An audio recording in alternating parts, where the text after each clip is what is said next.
नमस्कार दोस्तों, कैसे हैं आप? आशा करता हूं कि आप काफ़ी अच्छे होंगे। हमारे इस सरकारी कर्मचारी हब में आपका हार्दिक स्वागत है। तो सरकार ने, आप सभी जानते हैं कि 1 और 2 दिसंबर को क्या होने वाला है। उससे पहले सरकार की तरफ से एक बहुत बड़ी अपडेट आ चुकी है।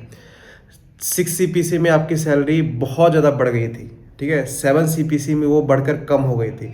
इसलिए यहाँ पर सरकार ने एक बड़ा कदम उठाया है। इस कदम को आपको देखना चाहिए। साथ में 2 और महत्वपूर्ण घोषणाएं हुई हैं। सभी को मैं आपको विद प्रूफ दिखाऊंगा अपनी स्क्रीन पर। सबको डिटेल में हम जानेंगे। अगर चैनल पे आप नए हैं, चैनल को आप जरूर सब्सक्राइब कर लें। साथ में आप घंटी का निशान दबा दें ताकि आने वाली वीडियो की नोटिफिकेशन आपको मिल सके। उसका फ़ायदा सबसे पहले यहाँ पर ले पाएँ। यहाँ पर इस चैनल पर आपको केंद्रीय कर्मचारी से जुड़ी हर लेटेस्ट अपडेट दी जाती है, सभी अपडेट। तो चलिए पहले अपने हाइलाइट्स को देखेंगे, उसके बाद लास्ट वाली इन्फॉर्मेशन जो सरकार की तरफ से कदम उठाया वो ये होना ही था, क्योंकि 7 सीपीसी का जो अंत आ चुका है। 7 सीपीसी दिसंबर में ख़त्म हो जाएगा। उसके बाद एक बड़ा फैसला कर्मचारियों को बहुत ज़्यादा मदद करने वाला है। तो चलिए पहले अपनी हाइलाइट्स को देखते हैं, ठीक है। यहाँ पर देखिए, अलाउंस को लेकर फाइनेंस मिनिस्ट्री और रेलवे विभाग ने एक बड़ा फैसला किया है। इसको मैं आपको दिखाऊंगा। कल शाम को ही ऑर्डर आया है। कुछ एम्प्लॉय को लेकर एक बड़ा फैसला लिया गया है। पैनल का एक गठन किया गया है। ऑर्डर की कॉपी में आपको दिखाऊंगा किस पैनल का गठन हुआ है। साथ में 6 सीपीसी में 40% सैलरी बढ़ी, पर 7 सीपीसी में मात्र 25% सैलरी बढ़ी।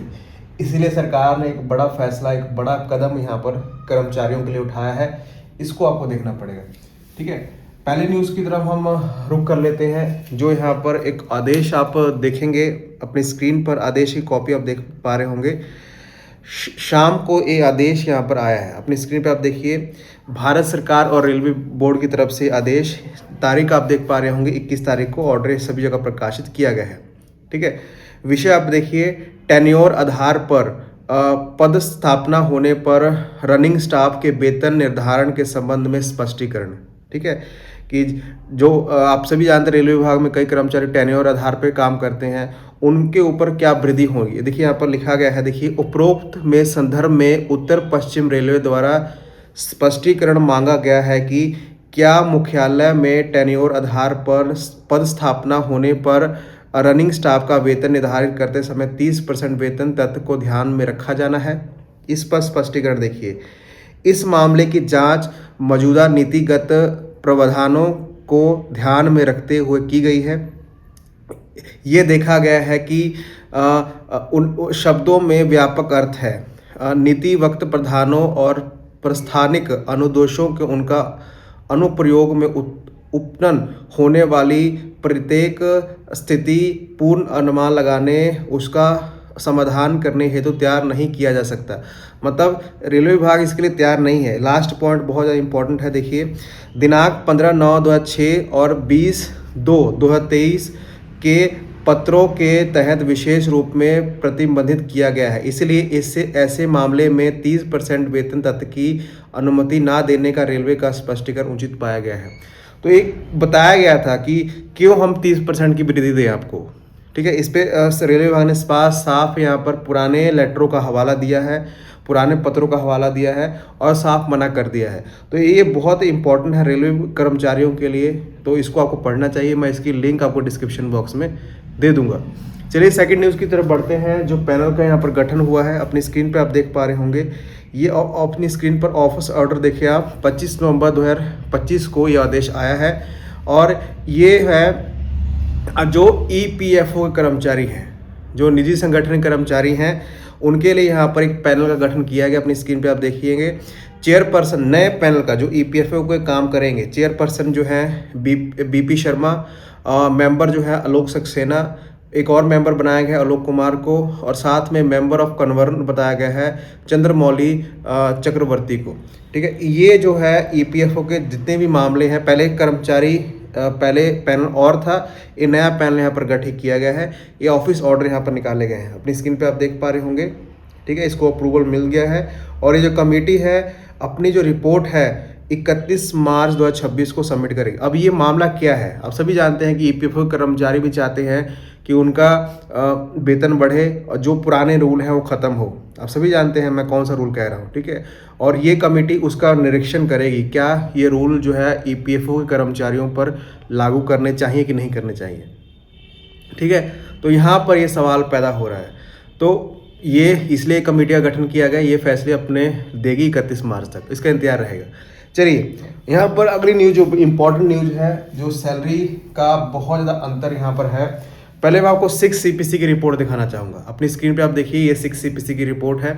इसमें सैलरी सरकार ने हमारे इतिहास में सबसे बड़ा वेतन आयोग जिसमें माना गया, जिसमें सैलरी कर्मचारी की बहुत ज़्यादा बड़ी थी, वो 6 सीपीसी थी। कि उसमें फिटमेंट फैक्टर भी अच्छा दिया गया था, भले ही डीए कम था, ठीक है। और अब ये 6 सीपीसी की रिपोर्ट है, इसमें जो है 40% सैलरी वृद्धि हुई थी कर्मचारियों की, ठीक है। ये तो 6 सीपीसी का आपने डाटा देख लिया। उसके बाद एक और डाटा देखिए, ये 7 सीपी का डाटा है। 7 सीपीसी में डीए 125% चला गया था, ठीक है। और फिटमेंट फैक्टर भी जो है 2.57 हुआ था, लेकिन एक नुकसान बड़ा हुआ था कि डीए को 0 कर दिया गया था। इसलिए 125% जो डीए था उसका सीधा सा नुकसान यहाँ पर कर्मचारी को हुआ। सरकार कर्मचारी की सैलरी सिर्फ यहाँ पर जो है 25% ही बढ़ पाई थी। 6 सीपीसी में क्या हुआ था, डीए को मर्ज कर दिया गया था, आपको शायद याद हो 5 सीपीसी में भी किया गया था। वही यहाँ पर सरकार निर्णय लेने जा रही है। अपनी स्क्रीन पे आप देख पा रहे होंगे, यहाँ पर क्वेश्चंस जो है लोकसभा में तो पूछे जाएंगे, लेकिन उससे पहले जो है ये करना जरूरी है, क्योंकि आप सभी जानते हैं 31 दिसंबर 2025 को 7 सीपीसी का जो टेन्योर है, जो पूरा कार्यकाल है, वो खत्म हो जाएगा। 1 जनवरी 2026 से जो है नया 8 सीपीसी आने वाला है, उसमें जो है सरकार फैसला लेने वाली है। उससे पहले यहाँ पर ये पहले नहीं हुआ था, जब भी क्वेश्चन आंसर सेशन किया जाता था तो ये नोटिफिकेशन नहीं आता। नोटिफिकेशन आया है, मतलब सरकार जो क्वेश्चन पूछने वाले हैं बहुत सीरियस है। यहाँ पर देखिए क्वेश्चन का मैं एक बार मैं आपको ब्रीफ देता हूँ कि 1 दिसंबर को कौन से क्वेश्चन यहाँ पर पूछे जाने हैं, सबको मालूम ही है वैसे। यहाँ पर देखिए, जो आनंद भदौरिया जी वित्त मंत्री से क्वेश्चन करेंगे 1 दिसंबर को, कल अपडेट जरूर रहिएगा हमारे चैनल के साथ, आपको बहुत बड़ी बड़ी अपडेट मिलने वाली है, ठीक है। यहाँ पर देखिए, क्या सरकार हाल ही में 8वें वेतन आयोग के गठन के लिए अधिसूचना जारी की है? यदि हाँ, तो इसका ब्यौरा क्या है? आप सभी जानते हैं कि जो टर्म ऑफ रेफरेंस घोषित हुआ है उसमें बहुत सारी कमियां हैं, ना डेट मेंशन है, ना पेंशनरों के लिए मेंशन कुछ दिया गया है, ठीक है। यहाँ पर देखिए, क्या सरकार, ये क्वेश्चन बहुत ज़्यादा इंपॉर्टेंट है, इसका इंतजार कल रहेगा सभी कर्मचारियों को। क्या सरकार उन सरकारी कर्मचारी पेंशनों को तुरंत राहत प्रदान करने के लिए मौजूदा डीए डीआर को मूल वेतन में मिलाने का विचार रखती है, जो पिछले 30 सालों में बहुत ज़्यादा महंगाई का मामला कर रहे हैं, क्योंकि इन कर्मचारियों को दिया गया डीए डीआर वास्तविक समय महंगाई के हिसाब से नहीं है। आप सभी जानते हैं कि बीते 10 साल में सिर्फ आपका डीए कितना बढ़ा है? 58%। 7 सीपीसी में कितना हुआ था? 125%। तो ये सब देखते हुए सरकार एक बड़ा कदम उठाएगी 1 दिसंबर को। सरकार की मजबूरी है कदम उठाना, क्योंकि अगर कदम नहीं उठाएगी तो क्योंकि आप सभी जानते हैं, मैं एक और डाटा मैं पेश करना चाहिए। देखिए, कल ये डाटा शो हुआ है, कल आपका AICPN इंडेक्स रेट जारी हो चुका है। इसमें सिर्फ 0.4 की बढ़ोतरी हुई है, मतलब आपका डीए 60% भी नहीं पहुंचा है, 2 महीने और बचे हैं। मैक्सिमम बढ़ोतरी करते हैं तो 60% डीए पहुंच जाएगा, इतना जरूरी नहीं होगा। तो इसलिए 1 दिसंबर को जो भी फैसला होगा उससे जो है कर्मचारियों की फ्यूचर की जो सैलरी हो निश्चित होगी। आपको क्या लगता है, सरकार ये करने जा रही है? क्या करेगी सरकार? मैंने सारा डाटा आपको सामने रख दिया। और जो सैलरी पीछे बढ़ी थी, अभी जो बढ़ी है बहुत कम है। अपनी राय कमेंट में जरूर बताइएगा, और कल अपडेट जरूर रहिएगा। कल आपको हम सारी इन्फॉर्मेशन विद प्रूफ और टाइम देते रहेंगे। जैसे क्वेश्चन आंसर खत्म होगा, क्या सरकार का रिप्लाई आया है, सब कुछ आपको बताया जाएगा। स्टे ट्यून और इसको शेयर करें, चैनल को IQ न्यूज़ के लिए सब्सक्राइब करें। धन्यवाद।